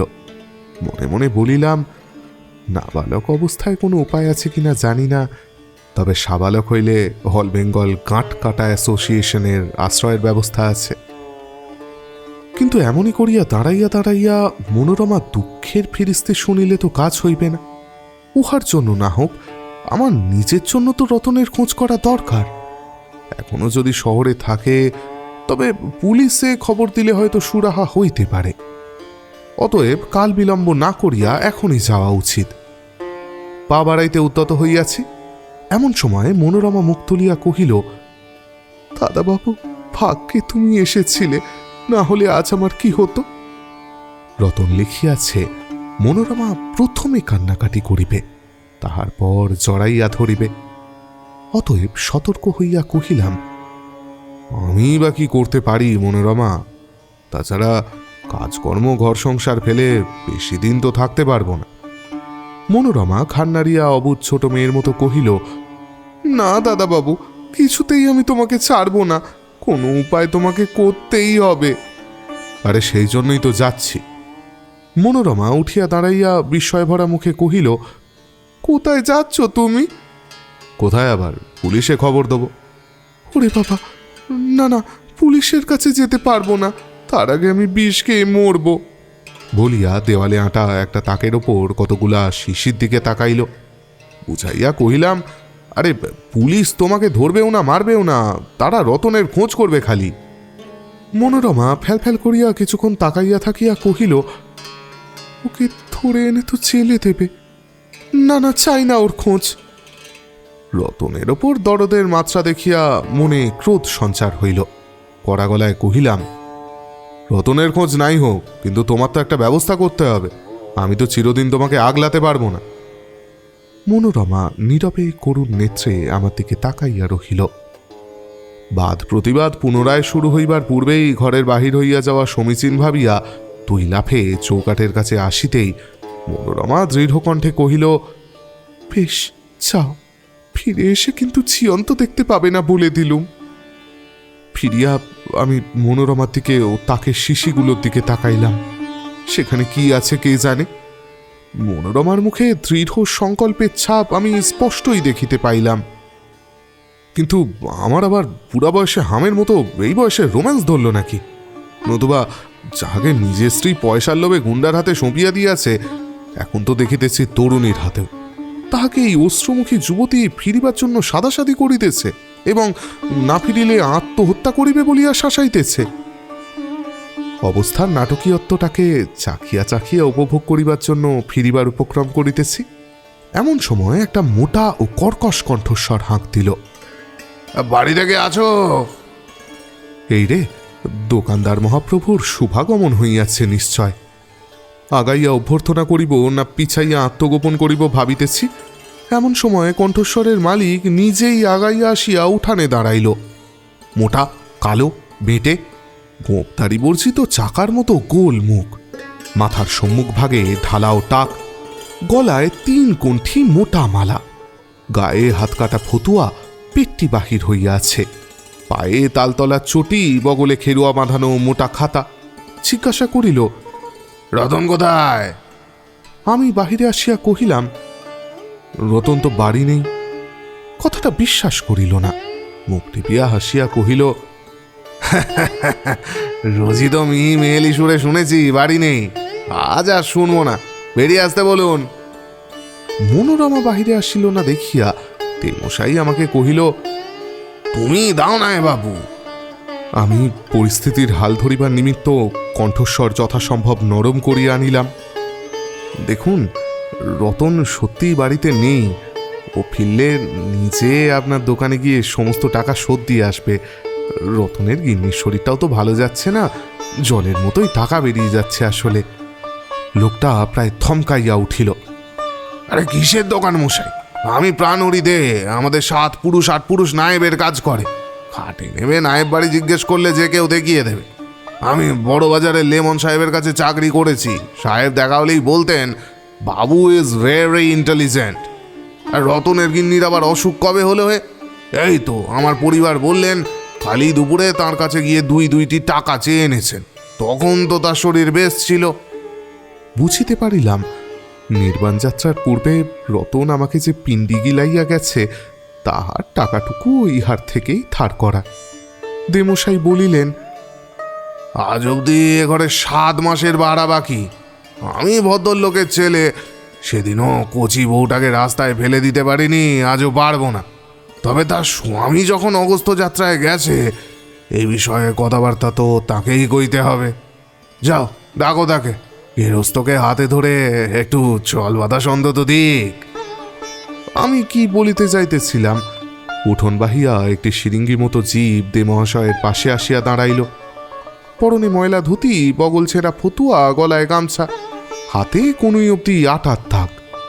অনুমান করিতে পারিলাম যাহার আগমনের আশঙ্কা করিতে করিতে আমি প্রবলতর প্রতিপক্ষের হাতে পড়িয়াছি, এ সেই দোকানদার। সে দেমশাইকে প্রায় আভূমি নত হইয়া প্রণাম করিয়া কহিল, এ কি ভাগ্যি বাবু আজ ঘরে আছেন, আমি এর বিচার চাই বাবু। ক্ষোভে ওতে মহাশয়ের প্রতি অসীম ভরসায় দোকানদারের চোখে যেন জল চলিয়া এলো। তে মহাশয় কিঞ্চিৎ তুষ্ট হইয়া হাত তুলিলেন। ঠিক আছে ঠিক আছে, সমস্যা কি মল্লিকের বউ? আর কি বলি বাবু, খামছায় মুখ মুছল মল্লিকের বউ। আপনার ভাড়াটে আজ মাসের পর মাস আমার থেকে ধারে জিনিস নিচ্ছে, একটি টাকা চোয়ানোরও নাম নেই। রোজ আমার দোকানে গিয়েই নিয়ে বিনিয়ে কাঁদে, বলে বউয়ের অসুখ এই সেই। বলতে নেই বউটাকে 2-1বার দেখেছিলাম, বেশ মেয়ে, তার মুখ সেই।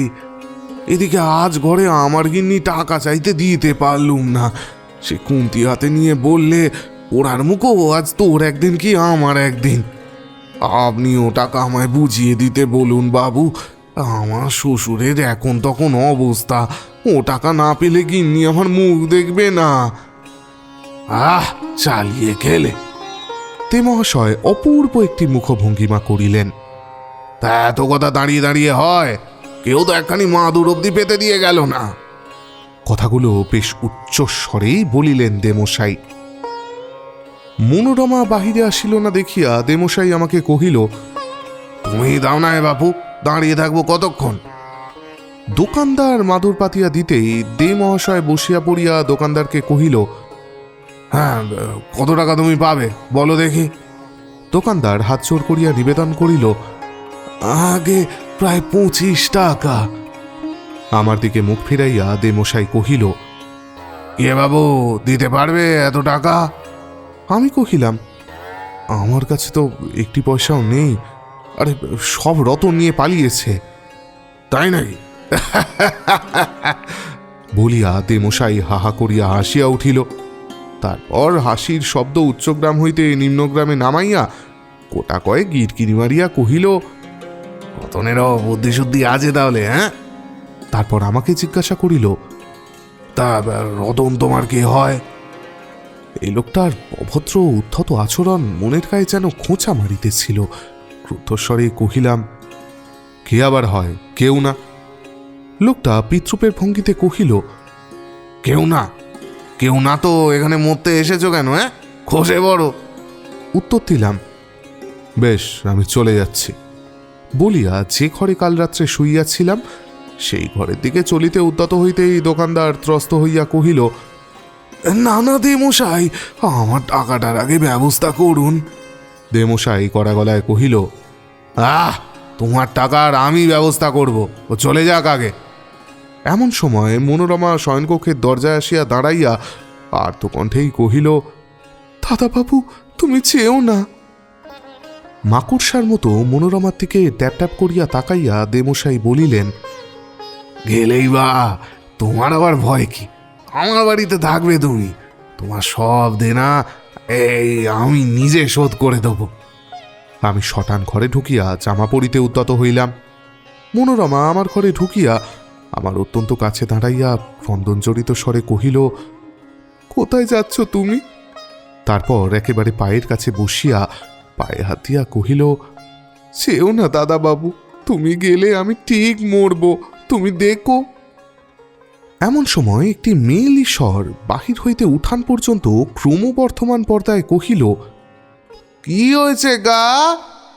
মুখ বাড়াইয়া দেখিলাম একজন মেয়ে মানুষ, বছর 40-এর কাছাকাছি বয়স, পোড়া মাটির মতো গায়ের রং, মুখের গঠন যৌবনে হয়তো ভালোই ছিল, কিন্তু বয়সের আঘাতে ভাঙিয়া চুরিয়া গিয়াছে।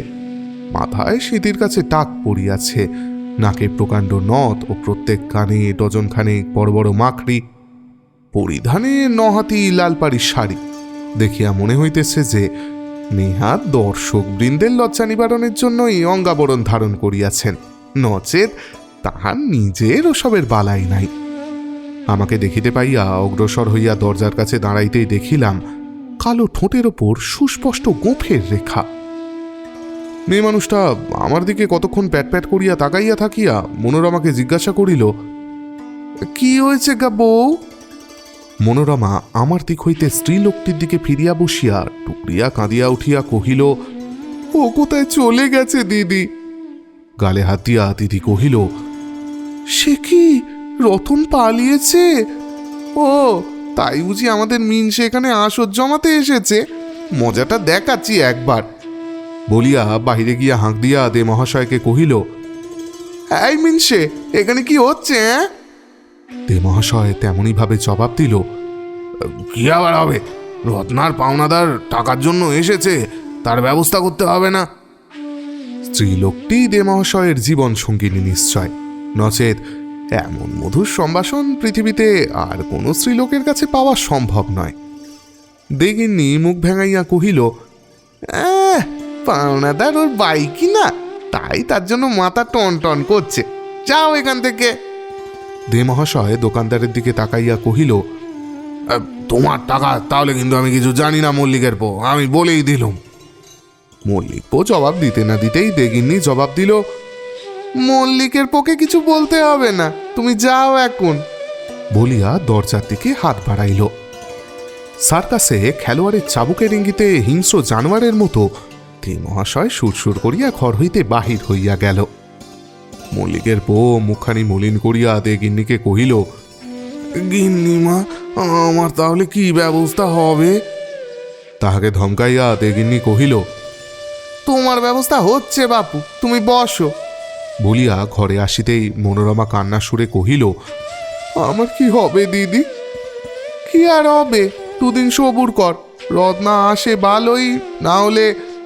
আমার দিকে তাকাইয়া কহিল, এই লোকটিকে তো চিনতে পারলাম না বউ। মনোরমা কহিল, উনি আমার দাদা বাবু। বিস্মিত কণ্ঠে দেগিন্নি কহিল, তোমার নিজের দাদা? মনোরমা ঘাড় নাড়িয়া কহিল, না, কার সম্পর্কে দাদা?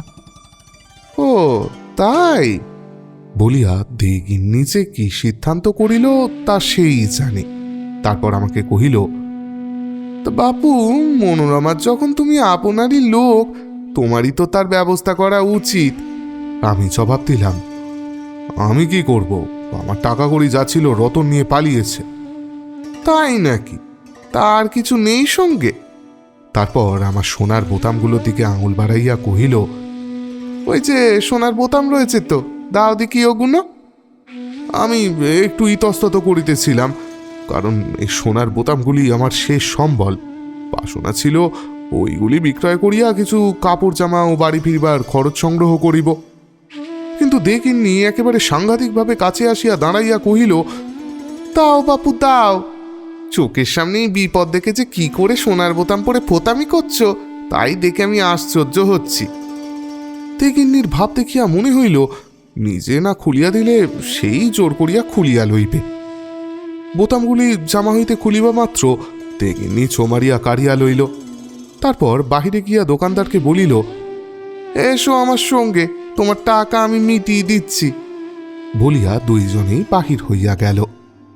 সভয়ে মনোরমাকে জিজ্ঞাসা করিলাম, টাকা দেবে তো? মনোরমা ঘাড় নাড়িয়া অভয় দিল।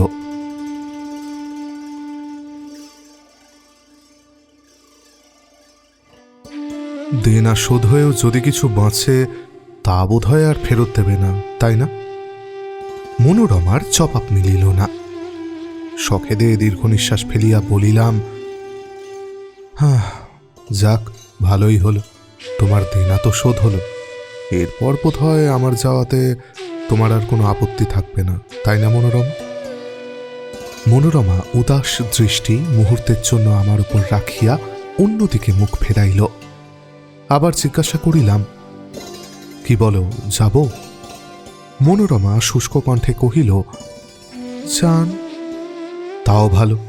মনে করিয়াছিলাম মনোরমা আবার কাঁদিয়া উঠিবে, আবার পায়ে ধরিয়া মিনতি করিবে, কিন্তু পরিষ্কারভাবে আমাকে যাইতে বলিয়া মনোরমা আমাকে নিরাশ করিল। ইহার পর যাইব না থাকিব তা ঠিক করিতে না পারিয়া পুনরায় জিজ্ঞাসা করিলাম, সত্যি বলছো তো? মনোরমা দুই চক্ষের দৃষ্টি পরিপূর্ণভাবে আমার উপরে রাখিয়া কহিল, কি আর বলবো বলুন, পায়ে ধরলুম, কাঁদলুম, আপনি গেলে মরণ ছাড়া আমার গতি নেই তাও জানালুম, তাতে আপনার মন পেলুম না। আমি পর, তাই বোধহয় এমনই করে ফেলে যেতে আপনার বাঁচছে না, তাই না? নিজের লোক হলে হয়তো একটু মায়া হতো। ফিরিয়া কাছে গিয়া কহিলাম, কি করব বলো মনোরমা, তোমার যে কি ব্যবস্থা করব আমি তো তাই বুঝতে পারছি না। অশ্রুজড়িত কণ্ঠে মনোরমা কহিল, বলছি তো, ও ঘরের শিশিতে মালিশ আছে, এনে দিন, খেয়ে আমি মরে যাই, তারপর আপনি নিশ্চিত মনে যেখানে ইচ্ছে যান। বলিতেই মনোরমার দুই চোখ হইতে বড় বড় ফোঁটায় অশ্রু গড়াইয়া পড়িল। সর্বনাশ! মনোরমার যেরূপ মনের অবস্থা, তাহাতে যে কোনো সময় বিষ খাইয়া মরিয়া হাতে দড়ি পড়াইয়া দিতে পারে। অতএব শিশিটা সরাইয়া ফেলা উচিত। মনোরমার শোবার ঘরে গিয়া তাকের উপরে মালিশের শিশি আবিষ্কার করিলাম, কিন্তু দেখিলাম তাহাতে মালিশের গন্ধ ছাড়া এক বিন্দুও মালিশ নাই। নিশ্চিন্ত হইয়া বাহিরে আসিয়া দেখিলাম দেগিন্নি আসিয়া মৃদুকণ্ঠে মনোরমার সহিত আলাপ করিতেছে। আমাকে দেখিয়া কহিল, দোকানদার মিনসে দেনা মিটিয়ে দিয়ে এলুম, তা ভাগ্যে তুমি এসেছিলে বাপু, না হলে বড় প্যাঁসাদ হতো। তাই বলছিলুম চুড়িকে, অনেক পুণ্যের ফলে পেয়েছিস, ছাড়িসনি। তা তোমাকেও বলি বাপু, মনোরমার মতো মেয়ে এমন কিছু ফেলনা তো নয়। এখন না হয় কেঁদে কেটে অমন জোড়ো কাকের মতো চেহারা করেছে তাই, নইলে ভালো করে চুল বেঁধে মুখ মুছিয়ে নীলাম্বরী শাড়ি পরিয়ে যদি সামনে দাঁড় করিয়ে দিই তাহলে মুনিরও মন টলে যায়। হ্যাঁ, মাথা দিয়া কহিলাম, দেখুন, পুলিশে একটা খবর দিলে হয় না? কড়ির মতো সাদা চোখ ঘুরাইয়া দেগিন্নি কহিল, পুলিশ? পুলিশ কি হবে? কহিলাম, না মানে রতনের একটা খোঁজ করাও তো দরকার। মনোরমার দিকে তাকাইয়া দেগিন্নি কহিল, হ্যাঁ বউ, সে ছোঁড়ার দরকার কি? হ্যাঁ? মনোরমা কি বলিল কি করিল শুনিতে বা দেখিতে পাইলাম না। দেগিন্নি কহিল, তাছাড়া ফিরে এলেও তাকে আর এ বাড়িতে আমি উঠতে দিচ্ছি না। আমার দিকে তাকাইয়া কহিল, তুমি তো ভদ্রলোকের ছেলে, তোমাকে থাকতে দিতে আপত্তি নেই। কহিলাম, আমি থাকবো কি করে, আমার তো ঘর সংসার আছে। কালো মারিশুদ্ধ পান ও তোক্তার ছোপ লাগা দাঁত বাহির করিয়া হাসিয়া দেগিন্নি কহিল, থাকলেই বা ঘর সংসার, তা বলে কাচিমের মতো তা সারাক্ষণ পিঠে বয়ে বেড়াতে হবে নাকি? ঘর সংসার দেশে থাক, তুমি এখানে একটা চাকরি বাকরি জোগাড় করে একে নিয়ে থাকো, ঘর সংসারও থাকলো, বাস সংসারও থাকলো। এমন তো আমি দেখেছি বাপু, তাতে কোনো দোষ নেই। মনোরমা এসব কথা শুনিয়া কি ভাবিতেছে কে জানে। হয়তো ভাবিতেছে আমি এতে সায় দিতেছি। প্রতিবাদ করিয়া কহিলাম, কি যাতা বলছেন, মনোরমা তো আমার বোনের মতো। এই সম্পর্কের বোন তো। দেখুন, ও সব কথা যাক, রতনের খোঁজ একবার করতেই হবে। আমার অনেকগুলো টাকা নিয়ে পালিয়েছে, এখনো তাকে পাওয়া গেলে হয়তো কিছুটা টাকা উদ্ধার হতে পারে, তাতে আপনার বাড়ি ভাড়ার কতকটা হয়তো শোধ হবে।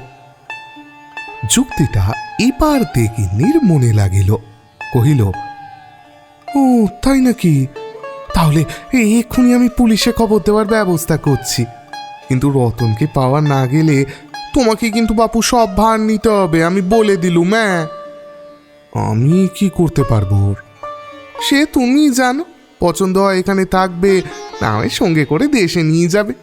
মোদ্দা আমি আর এখানে রাখতে পারবো না, এমনি আমার অনেক লোকসান হয়ে গেছে। এক কাজ করুন না, আপনার বাড়িতেই ওকে রাখুন না, আপনার মেয়ের মতো থাকবে, কাজকর্ম করবে। তারপর রতন যদি কোনোদিন ফিরে আসে। মাথা দিয়া তেকিন্নি বলিল, না না, ও সব কথা বলো না। আমার পুরুষ মানুষের ঘর, ওই আগুনের খাবড়ার মতো মেয়েকে আমি মোটেই ঘরে ঠাঁই দিতে পারবো না। তুমি ওকে নিয়ে যাও, খরচপত্র যা লাগবে বরং আমি দেবো। মনোরমাকে উদ্দেশ্য করিয়া কহিল, দেখ আর কান্নাকাটি করিসনি বাপ, চান টান করে রাঁধাবাড়া খাওয়া দাওয়া কর। আমাকে উদ্দেশ্য করিয়া কহিল, কি গো বাবু, মনোরমা রাতে কাবে তো? তারপর নিজের প্রশ্নে নিজেই জবাব দিল, খাবে বই কি, বামুনি হোক আর ভরচাজি হোক, সুন্দরী মেয়ের হাতের রান্না না খেতে আজও কাউকে দেখলুম না। মনোরমার উদ্দেশ্যে কহিল, আমি এখনকার মতো চললুম বউ, আবার আসবো ও বেলা, দরজাটা বন্ধ করে দিবি আয়। খাওয়ার পর রতনের ঘরে ঢুকিয়া দেখিলাম, রতনের বিছানায় ফর্সা চাদর পাতিয়া মনোরমা আমার শয়নের ব্যবস্থা করিয়াছে। বিনা আপত্তিতে শুইয়া পড়িয়া ভাবিতে লাগিলাম, দোকানদার মিথ্যা বলে নাই। রতনের গদি তো দখল করিয়াই বসিয়াছি। রতনের আসনে বসিয়া, রতনের থালায়, রতনের মনোরমার হাতের রান্না খাইয়া, রতনের বিছানায় মনোরমার রচিত শয্যায় শয়ন করিয়াছি।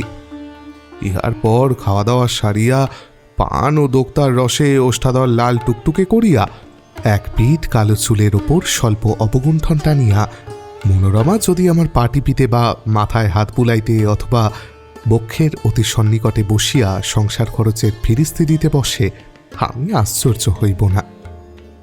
কারণ রতনের বিরহ মনোরমাকে বিশেষ কাবু করিতে পারিয়াছে বলিয়া তো মনে হইতেছে না। মনোরমা যে কান্নাকাটি করিতেছে তাহা রতনের জন্য নহে, নিজের আশ্রয়হীনতার জন্য। আবার আশ্রয় জুটিলে বৃক্ষচ্যুত লতা যেমন পুরাতন বৃক্ষকে ভুলিয়া নূতন বৃক্ষকে অবলীলাক্রমে জড়াইয়া ধরে, তেমনি করিয়া তাহাকে জড়াইয়া ধরিবে। রাত্রে ঘুম হয় নাই, পীড়িত পয়জার পড়িতে পড়িতে ঘুমাইয়া পড়িয়াছিলাম। হঠাৎ কাহার ঠেলা খাইয়া জাগিয়া উঠিয়া দেখিলাম, মনোরমা দুই চোখ ভয় ডাগর করিয়া চাপার স্বরে কহিতেছে, দাদাবাবু, পুলিশ এসেছে, উঠুন। চোখ মুছিতে মুছিতে বাহিরে আসিয়া দেখিলাম, বারান্দায় মাদুরের ওপর দারোগাবাবু বসিয়া আছেন। সামনে দেমশাই গলবস্ত্র যুক্তকর হইয়া দাঁড়াইয়া আছে এবং অদূরে দুইজন কনস্টেবল ও তাহাদের পশ্চাতে কতগুলা লোক দাঁড়াইয়া আছে। দারোগাবাবুকে দেখিয়া চেনা লোক বলিয়া মনে হইল।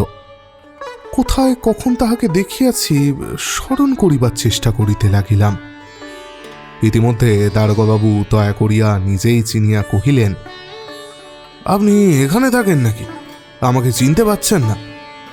অপ্রতিভভাবে ঘাড় নাড়িলাম। দারোগাবাবু হাসিয়া কহিলেন, আরে সেই যে সিটি কলেজে একসঙ্গে পড়তাম, আব্দুল গফফার। মনে পড়িল, একসঙ্গে আইএ ক্লাসে পড়িয়াছিলাম। পূর্ববঙ্গে কোথায় একটা বাড়ি, মেসে আমার কাছে প্রায় আসিত। হ্যাঁ হ্যাঁ, চিনতে পেরেছি বলিয়া দেমশাই ও দর্শকবৃন্দকে বিস্ময়ে অভিভূত করিয়া দারোগাবাবুর কাছে গিয়া বসিলাম। গফফার জিজ্ঞাসা করিল, কি ব্যাপার বলুন দেখি?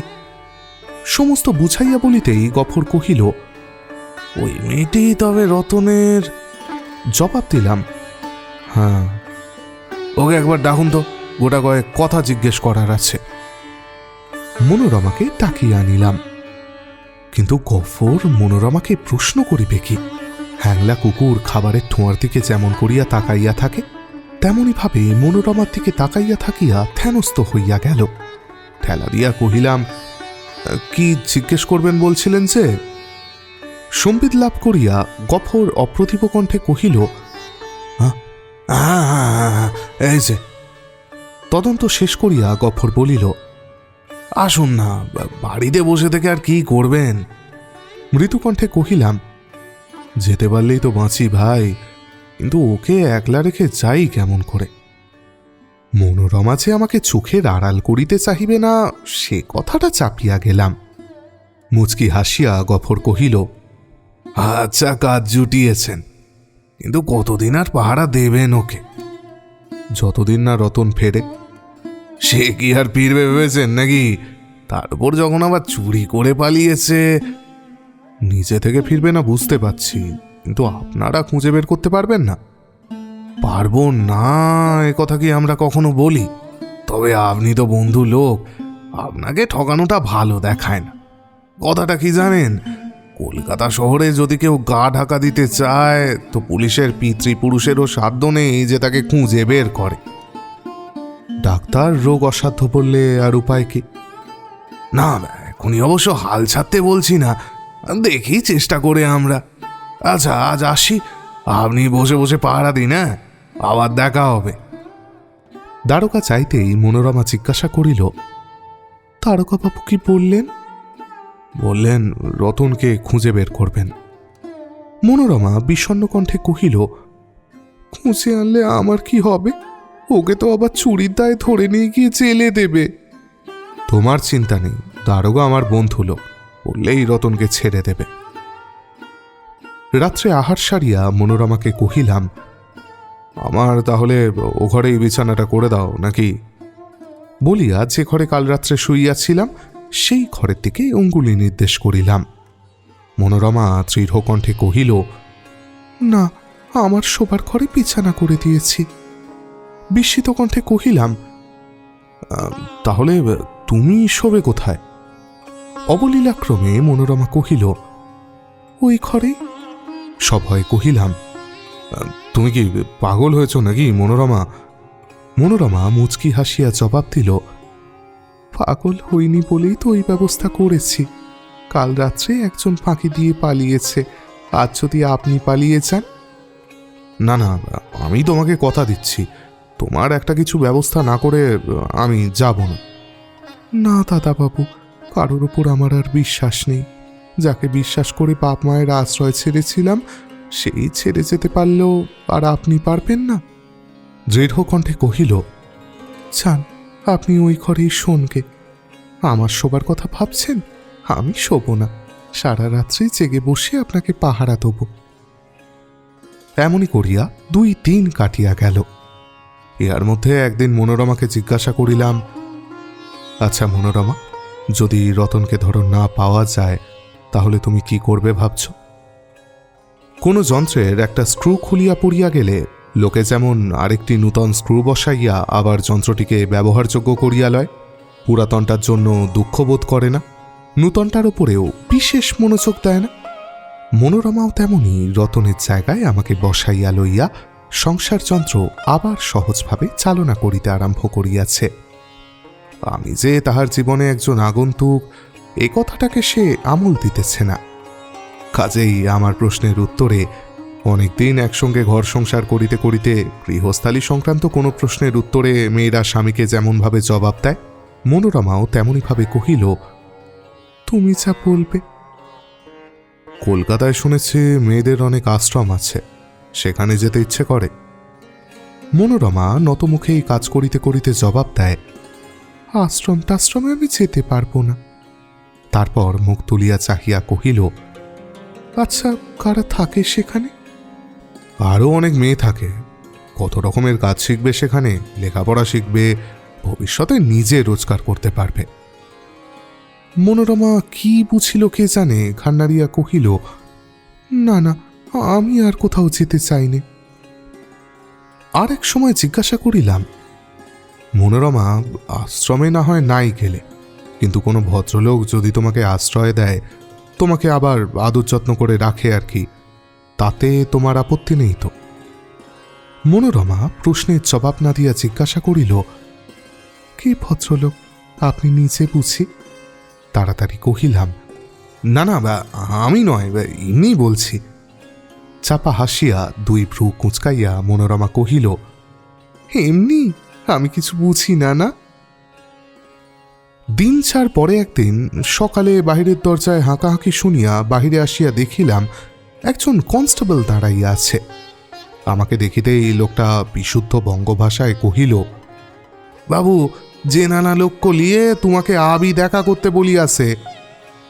আমিও যথাসাধ্য বিশুদ্ধ হিন্দি ভাষায় উত্তর দিলাম, রতনকে কি খুঁজকে পায়া হ্যায়?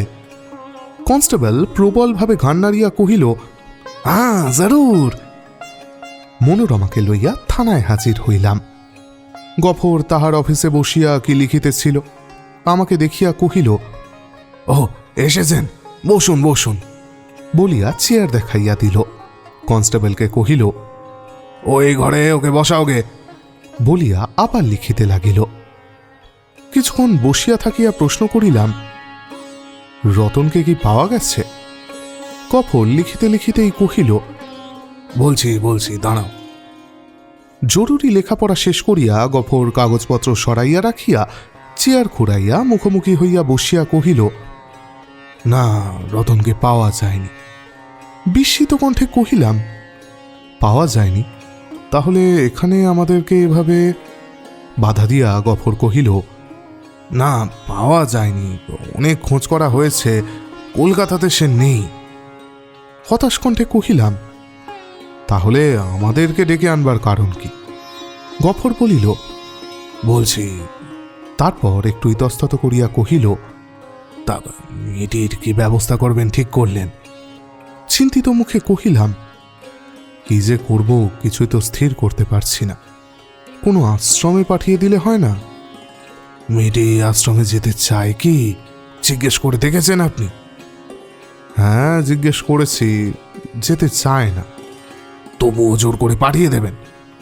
বিব্রতভাবে কহিলাম, কি করব তবে? একটু চুপ করিয়া থাকিয়া কহিলাম, এক কাজ করি, তাহলে দেশে নিয়ে গিয়ে ওর বাপ মার কাছে ফেলে দিকে, তারপর যা ওর অদৃষ্টে আছে তাই হবে। কি যে হবে তা আপনিও বুঝতে পারছেন, আমিও বুঝতে পারছি। বাপ মা আত্মীয় স্বজন কেউই ওকে ঠাঁই দেবে না। এঁটো পাতার মতো সমাজের আস্থা করে ও আশ্রয় পাবে। সেখানে আবর্জনার মধ্যে থেকে পুরুষের লালসার রসদ জোগাতে জোগাতে ও দেহ মন বিষিয়ে উঠবে। তারপর গেও কুকুরের মতো আস্তাকুড়ের পাশেইও একদিন হয়তো মরবে। গফুর মিথ্যা বলে নাই। ছেলেবেলায় দেখিয়াছিলাম সৌরভী নামে একটি বুড়ি আমাদের গায়ে ভিক্ষা করিতে আসিত। শুনিয়াছিলাম যৌবনে সে নাকি অপরূপ রূপসী ছিল। দেশের জমিদার ও ধনীরা কুকুরের মতো তার পিছু পিছু ফিরিত। তাহার একটু হাসি, একটু আদর কিনিবার জন্য লোকে ঘটিবাটি বেচিয়া স্ত্রীর গহনা বন্ধক দিয়া অর্থ সংগ্রহ করিত এবং অর্থ না জুটিলে আত্মহত্যা পর্যন্ত করিত। তারপর একদিন সুখ স্বপ্নের মতো সৌরভীর যৌবন মিলাইয়া গেল এবং তাহার সঙ্গে সঙ্গে মিলাইয়া গেল প্রণয়ী ও ক্রেতার দল, তাস্তাসী, ধন ও ঐশ্বর্য। শেষে দাঁড়ে দাঁড়ে লোকের শ্লেষের হাসির খোরাক জোগাইয়া সে ভিক্ষা করিত। গ্রামের প্রান্তে একটা ভাঙা ঘরে থাকিত। তারপর শ্রাবণ মাসের এক ঝড় বাদলার রাতে দেওয়াল চাপা পড়ে সৌরভী মরিয়া বাঁচিল এবং গ্রামের ডোমেরা সবটা টানিয়া নদীর ধারে ফেলিয়া দিয়া শিয়াল কুকুরের ভোজের ব্যবস্থা করিল। চিন্তিত মুখে কহিলাম, তাহলে কি করব আপনি বলুন না। একটু চুপ থাকিয়া গফর কহিল, একটা কথা আমি আপনাকে বলতে চাই। দেখুন, আপনি আমার পুরনো বন্ধু, তাই আমি বলতে সাহস করছি। আমি যদি মনোরমাকে শাদী করতে চাই। অত্যন্ত আশ্চর্য হইয়া কহিলাম, সে কি মনোরমা?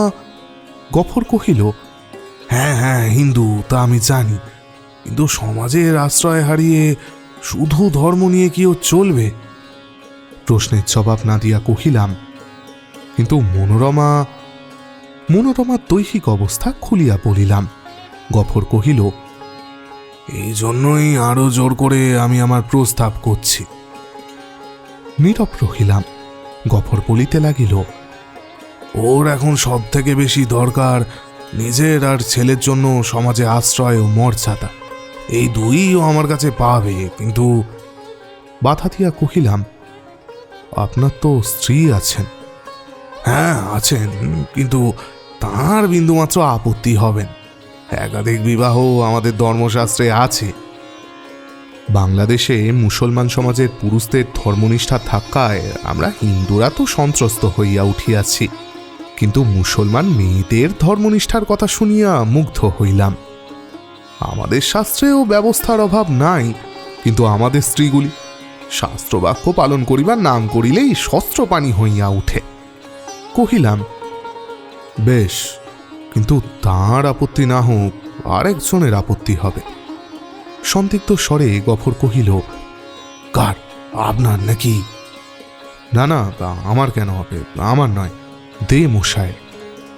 ওর আপত্তি হবে কেন? ওর নাকি অনেকগুলো টাকা পাওনা আছে রতনের কাছে। আরে সেজন্য আপনি ভাববেন না। প্রথমত পুলিশের লোককে চটাতেও সাহস করবে না, দ্বিতীয়ত আমি রতনের ধার শোধ করে দেবো খন। এমনকি বলেন তো, আপনার টাকাটাও মিটিয়ে দিতে আমি প্রস্তুত আছি। কিন্তু লোকটা যেরূপ মরিয়া হইয়া উঠিয়াছে, তাহাতে বাধা দিয়া কোনো ফল হইবে না বুঝিতে পারিলাম। তবুও কহিলাম, আপনি যে ওকে বিয়ে করবেন তার প্রমাণ কি? আরে আপনি নিজের চোখেই দেখে যাবেন। না না, আমি ওসবের মধ্যে থাকতে পারবো না। বেশ, আমি না হয় প্রমাণ পাঠিয়ে দেব। কিন্তু মনোরমা রাজি হবে কি কে জানে? হয়তো প্রথমে কান্নাকাটি করিবে, শেষে নিরুপায় হইয়া রাজি হইবে, এবং আমি যে তাহাকে কাপুরুষের মতো নিরাশ্রয় ও নিরাত্মীয় অবস্থায় ফেলিয়া যাইতেছি, এই জন্য চিরজীবন আমাকে ধিক্কার দিবে। কিন্তু তাহাকে কোনো দিক হইতে কোনো বিষয়ে সাহায্য করিবার আমার সাধ্য আছে কি? ধর্ম ও সমাজের মুখের পানে তাকাইয়া সমর্থনের সংকেতটুকু পর্যন্ত পাইতেছি না। তাহার চেয়ে গফরের আশ্রয়ে রাখিয়া যাওয়াই মনোরমার পক্ষে মঙ্গল।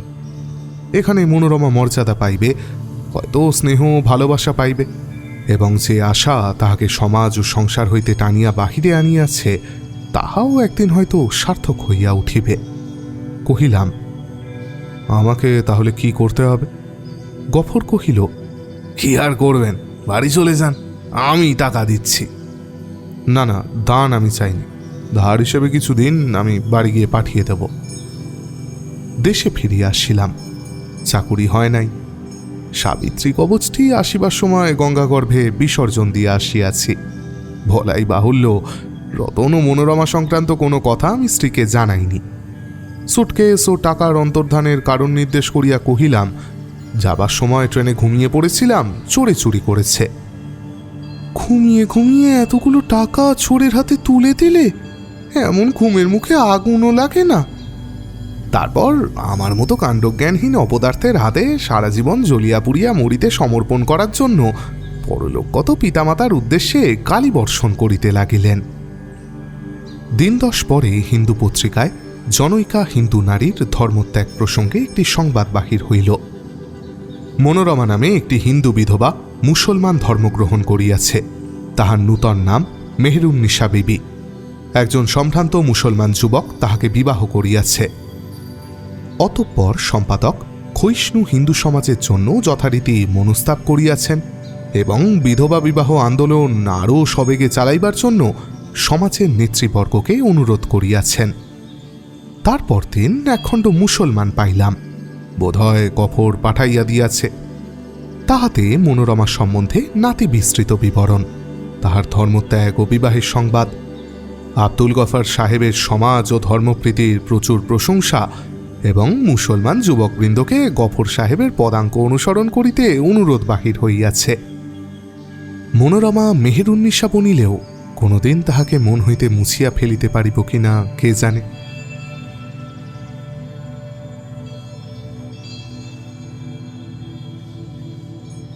ব্যাস, আমাদের আজকের গল্প এখানেই শেষ। সব মেয়েদের আমি আবার বলছি, মায়েরা আমার, দয়া করে পড়তে বসো, পড়ে ভালো একটা চাকরি বাকরি করো। পরে যাতে কেউ ছেড়ে চলে গেলে দুঃখটা শুধু মনে লাগে, জীবনে না। নিজের প্রাসাচ্ছাদনের ব্যবস্থাটুকু অন্তত নিচেরা যাতে করতে পারো। বাদ বাকি একা বাঁচা খুব একটা প্রেফারেবল না হলেও বাঁচা যায়, বিশ্বাস করো। যে মেয়েরা আমার গল্প শুনতে শুনতে ভাবছো স্টার্ট আপটা শুরু করে দেবই কিনা, চাকরিটা নিয়ে নেবই কিনা, পরীক্ষাটায় বসে পড়বই কিনা, ইটস ইউর সাইন, করো। তোমার বর মুকেশ আম্বানি হলেও নাও, না ভালো লাগলে ছেড়ে দেবে, দিয়ে আবার খুঁজবে। আর্থিক সচ্ছলতাটা না খুব জরুরি, যাতে নিজের ইচ্ছের মান থাকে, নিজের গলার জোর থাকে। এ বিপুলা পৃথিবীতে একটু আশ্রয়ের জন্য যেন তোমাকে জনে জনে ভিক্ষা না করতে হয়, তুমি যেন একটা আস্ত পৃথিবী হও। আচ্ছা, আজ তবে এখানেই থাক। এবার তবে বিদায় দাও আমায়। ফিরে আসবো খুব শিগগিরই। ততদিন খুব ভালো থাকবে, খুব ভালো রাখবে। শুভরাত্রি।